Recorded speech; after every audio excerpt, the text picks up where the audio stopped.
आज की इस क्लास में मैं जोगिंदर कुमार आप सभी का स्वागत करता हूं। आज हम कक्षा 7 गणित अध्याय 6 त्रिभुज और उसके गुण की प्रश्नावली 6.5 को हल करेंगे।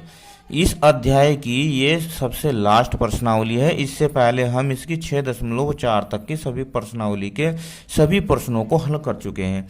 और यदि में आपने वीडियो अभी तक नहीं देखी तो प्लीज उन्हें जाके जरूर देख लेना। अब आइए देखिए प्रश्नावली 6.5 का प्रश्न नंबर 1। पी क्यू आर एक त्रिभुज है जिसका पी एक समकोण है। यदि पी क्यू 10 सेंटीमीटर और पी आर 24 सेंटीमीटर है तब क्यू आर ज्ञात कीजिए। देखिए इस प्रश्न में कहा गया है कि एक त्रिभुज में एक कोण तो समकोण है और दो भुजाएं दी गई है पी क्यू और पी आर। दो भुजाएं दी गई है, तीसरी भुजा ज्ञात करनी है।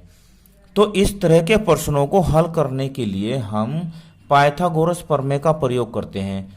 और इन प्रश्नों को हल करने से पहले हमें पाइथागोरस प्रमेय के बारे में जानना बहुत जरूरी है। इसके बाद इस प्रश्नावली को हल करना बहुत आसान हो जाएगा। आइए देखिए पाइथागोरस प्रमेय। पाइथागोरस गुण या प्रमेय वह समकोण त्रिभुज। अब कोणों के आधार पर त्रिभुज तीन प्रकार के होते हैं। एक वह त्रिभुज जिसमें तीनों कोण न्यून कोण होते हैं उसे कहते हैं न्यून कोण त्रिभुज। क्या कहते हैं? न्यून कोण त्रिभुज। एक त्रिभुज वह होती है जिसमें एक कोण अधिक कोण होता है तो उसे बोलते हैं अधिक कोण त्रिभुज। क्या कहते हैं? अधिक कोण त्रिभुज। और एक त्रिभुज जिसमें एक कोण समकोण होता है उसे कहते हैं समकोण त्रिभुज। अब देखिए ये हमने एक समकोण त्रिभुज लिया है। क्या है? ये एक समकोण त्रिभुज है। तो ये कितने अंश का होगा कोण? ये 90 अंश का होगा। कितने अंश का होगा? 90 अंश का। तो पाइथागोरस प्रमेय गुण क्या कहता है कि समकोण के सामने की जो भुजा है उसे बोलते हैं कर्ण। क्या बोलते हैं? कर्ण। ये बात आपको ध्यान रखनी है। और जो कर्ण के सामने की दो भुजाएं हैं यानी कि ए बी और बी सी उन्हें बोलते हैं पाद। अब देखो इसे ये जो नीचे की भुजा है इसे बोलते हैं आधार। क्या बोलते हैं? आधार। और ये इसे बोलते हैं लंब। इसे बोलते हैं लंब। अब देखो समकोण त्रिभुज में तीनों भुजाओं के नाम हो गए। क्या हो गए? ये जो समकोण के सामने की भुजा है इसे तो बोलते हैं कर्ण। समकोण वाली जो भुजा इसे बोलते हैं लंब और नीचे वाली भुजा को बोलते हैं आधार। अब पाइथागोरस प्रमेय के अनुसार क्या कहा है यहां लिखेंगे पाइथागोरस प्रमेय से।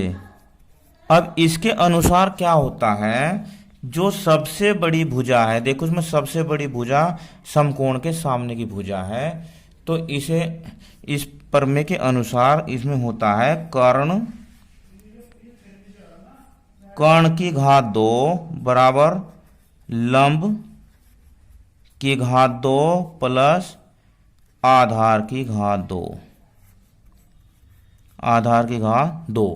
क्या समझे आप?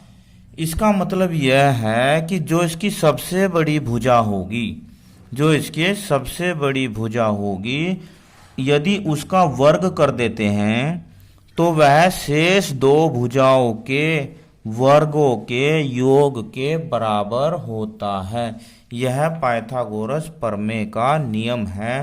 पाइथागोरस प्रमेय यही कहता है। यदि किसी त्रिभुज में दो भुजाएं दी गई हैं और तीसरी भुजा ज्ञात करनी है तो वहां पर हम पाइथागोरस प्रमेय का प्रयोग करते हैं।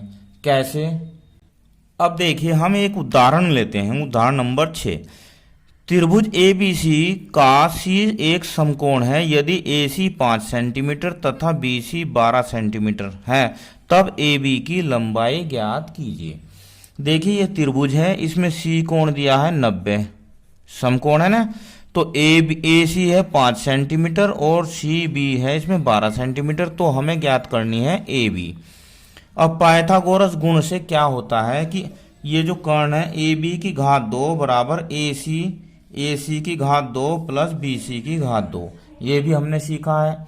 ठीक है, तो ए सी कितना है 5 सेंटीमीटर, तो 5 की घात 2 प्लस बी सी कितना है 12 सेंटीमीटर, 12 की घात 2 बराबर 5 की घात 2 कितने को 5 पंजे 25। घात 2 का मतलब होता है, वर्ग का मतलब होता है उसी संख्या की उसी में एक बार गुणा, तो 5 पंजे 25, ये 25 हो गया। 12 की 12 में गुणा करेंगे तो 144 हो जाएगा। कितना हो जाएगा 144। अब 25 और 144 जोड़ेंगे तो हो जाएगा 169। 169 जो होता है वो 13 गुणा 13 होता है, यानी कि 13 की घात 2 होता है। अब देखो यहाँ पर अब ए बी बराबर हो गया 13 की घात 2 और ए बी हो जाएगा 2 से 2 घात कट जाएगी तो यहाँ आ जाएगा 13। इसका आंसर आ गया 13। कितना आंसर आ गया इसका 13। तो इस प्रकार हम यदि दो भुजाएं दी गई हैं समकोण त्रिभुज की और तीसरी भुजा ज्ञात करनी है तो उसमें हम पाइथागोरस प्रमेय का प्रयोग करते हैं। अब आइए प्रश्नावली के प्रश्नों को हल करते हैं। देखो प्रश्न नंबर 1, इसमें क्या दिया है, पी क्यू आर त्रिभुज दी है, पी समकोण है, तो पी हमने यहां पर पी लिख लिया, ये समकोण है। यदि पी क्यू 10 सेंटीमीटर, ये P Q 10 centimetre, P R 24 centimetre और क्यू आर ज्ञात करनी है, तो अब हम क्या लिखेंगे, हल दिया है पी क्यू आर समकोण त्रिभुज। देखो समकोण त्रिभुज हो जाएगा ना, त्रिभुज में क्या P Q 10 centimetre, P R हो गया 24 सेंटीमीटर और ज्ञात करना हमें क्यू आर हमें ज्ञात करना है। ठीक है, अब सबसे आसान तरीका लिखेंगे यहां पाइथागोरस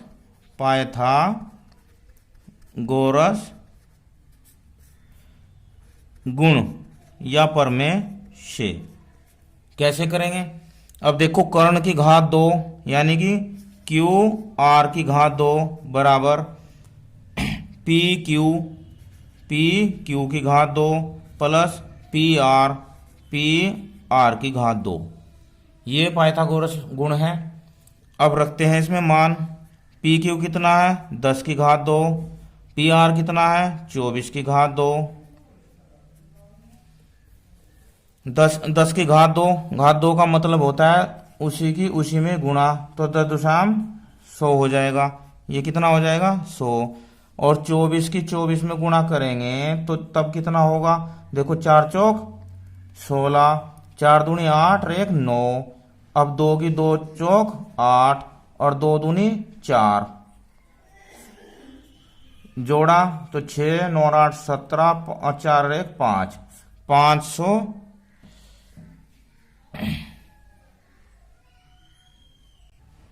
कितना हो गया 576। अब क्यू आर स्क्वायर बराबर हो जाएगा 500 और ये 676। अब देखो हमें ये देखना है, यहाँ पर है घात 2, बस यहीं पर ज्यादा ध्यान लगाना है आपको। तो हमें ये देखना है कि 676 किसका वर्ग है, यानी कि किस किस की गुणा करने पर ये आया है। देखो 24 की गुणा करने पर तो आया 576, तो 24 से ज्यादा ही होगा। अगर हम 25 की 25 में करेंगे तो 5 पंजे 25 इकाई पाएगा 5। फिर अगर हम 26 की 26 में करते हैं गुणा, देखो कर लेते हैं, 6 छंग 36, 6 दूनी 12 और 3 15, 2 छकी 12 और 2 दूनी 4 और 1 5, 6, ये हो गया 5 और 2 7 और 5 और 1 6, 676 हो गया 26 की गुणा करने पर, यानी कि क्यू आर स्क्वायर हो गया 26 की घात 2। अब इस घात से ये घात कट गई तो क्यू आर आ जाएगा 26 और 26 क्या है सेंटीमीटर, तो ये भुजा आ गई इसकी 26 सेंटीमीटर, यही इसका आंसर हो गया। इस तरह इन प्रश्नों को हल करते हैं। आइए इसके बाद प्रश्न नंबर 2 को हल करते हैं। प्रश्न नंबर 2, ए बी सी एक त्रिभुज है जिसका सी एक समकोण है। यदि ए बी बराबर 25 सेंटीमीटर तथा ए सी 7 सेंटीमीटर, तब बी सी ज्ञात कीजिए। देखिए इसने कहा है कि सी समकोण है, तो हमने एक त्रिभुज बना लिया, समकोण त्रिभुज। कौन सा त्रिभुज बनाया हमने? समकोण त्रिभुज। सी समकोण है तो हमने यहाँ पर सी लिख दिया, ये समकोण हो गया। अब ए बी उसने दिया है 25 सेंटीमीटर और ए सी दिया है उसने 7 सेंटीमीटर। तो छोटी भुजा है जो, वो तो 7 सेंटीमीटर होगी, और जो बड़ी भुजा है 25, ये 25 हो गई ए बी। और ज्ञात करनी है बी सी। क्या करनी है? बी सी ज्ञात करनी है। ठीक है, अब सेम ऐसे ही करना है जैसे पहला प्रश्न हल किया था। तो यहां लिखेंगे दिया है ए बी सी त्रिभुज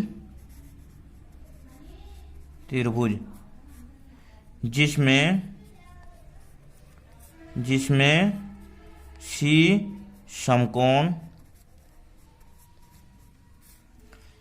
ए बी कितनी दी भाई? A B 25 centimetre, A C 7 centimetre और बी सी हमें ज्ञात करनी है। अब सीधा सीधा पाइथागोरस प्रमेय लगा दो। तो यहां लिखेंगे पाइथागोरस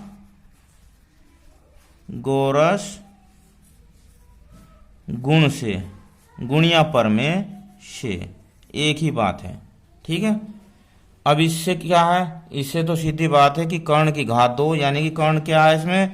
समकोण के सामने की भुजा, ए बी की घात 2 बराबर ए सी की घात 2 प्लस बी सी की घात 2, ये पाइथागोरस गुण से। ठीक है, अब ए बी कहाँ है? ए बी है 25 सेंटीमीटर, तो यहाँ लिखेंगे 25 की घात 2 बराबर ए सी कितना है? 7 सेंटीमीटर, 7 की घात 2 प्लस बी सी की घात 2। अब हमें ज्ञात क्या करना है? B C. तो जब 7 इधर जाएगा तो ये माइनस हो जाएगा, यानी कि बी सी की घात 2 बराबर हो जाएगा 25 की घात 2 माइनस 7 की घात 2, ऐसे हो जाएगा ये। ठीक है, अब बी सी की घात 2 बराबर हो जाएगा 25 की गुणा होती है 625। कितनी होती है? 625। देखो 5 पंजे 25, 2 5 दूनी 10 और 2 12, 2 पंजे 10, 2 दूनी 4 और 1 5, ये 5 2 5 और 1 6, 625 कितनी हो गई? 625। और 7 की गुना होती है 49। कितनी होती है? 49। अब बी सी की घात 2 बराबर इसमें से इसे घटाओ, 625 में से किसे घटाना हमें? 49 को घटाओ। तो यहाँ पर 15 हो गया, 15 में से 9 गए 6, यहाँ बचा 1, इधर से लिया तो 11, 11 में से 4 गए 7, यहाँ बचे कितने? 5, 576। इससे पिछले प्रश्न में 576 किसका वर्ग आया था? 24 का। किसका वर्ग आया था? 24 का। तो ये होगा 24 की घात 2। अब देखो 24 की घात 2 है, 2 से 2 गया तो BC कितना आ जाएगा? बताओ, BC आ गया 24। ये इसका आंसर हो जाएगा। इसके बाद प्रश्न नंबर 3 को हल करते हैं। प्रश्न नंबर 3, दीवार के सहारे उसके पैर कुछ दूरी पर टिकाकर 15 मीटर लंबी एक सीढ़ी भूमि से 12 मीटर ऊंचाई पर स्थित खिड़की तक पहुंच जाती है। दीवार से सीढ़ी के पैर की दूरी ज्ञात कीजिए। बहुत आसान प्रश्न है, आपको भारी लग रहा होगा। जी नहीं, देखिए उसने सीढ़ी का नाम लेकर इसे थोड़ा सा अलग प्रश्न कर दिया। नहीं तो जब हम किसी दीवार पर सीढ़ी लगाते हैं, तो जैसे ये दीवार है, इस पर ये सीढ़ी लगाई, तो अब आप देख रहे होंगे समकोण त्रिभुज ही बन जाता है। कौन सा त्रिभुज बन जाता है? समकोण त्रिभुज ही बन जाता है। ठीक है, अब जब समकोण त्रिभुज बन गया तो उसने पूछा क्या है? उसने कहा है कि 15 मीटर तो लंबी है सीढ़ी, ये हो गई सीढ़ी, और दीवार की जो खिड़की है, खिड़की की ऊंचाई है भूमि से 12 सेंटीमीटर। अब उसने पूछा है कि जहां पर उसके जो सीढ़ी के पैर हैं, सीढ़ी के पैर कहाँ पर है? यहाँ पर, यहाँ से सीढ़ी के पैर और दीवार के बीच की दूरी ज्ञात कीजिए। तो हमें क्या ज्ञात करना है? आधार ज्ञात करना है। क्या करना है? आधार। हमारे पास कर्ण दिया है, लंब दिया है, हमें ज्ञात करना है आधार। अब आइए देखिए, तो क्या लिखेंगे हम? हल दिया है सीढ़ी की लंबाई कितनी भाई? 15 मीटर। ठीक है, खिड़की की ऊंचाई कितनी दी है? 12 मीटर। ज्ञात करना है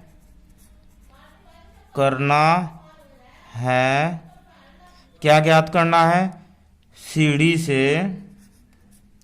सीढ़ी के पैर से दीवार की दूरी, ये हमें ज्ञात करनी है।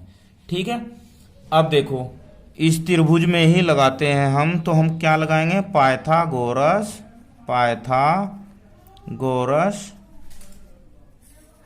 प्रमेय से, इसमें हम प्रमेय लिख देते हैं, चाहे गुण भी लिख दो, कोई दिक्कत नहीं।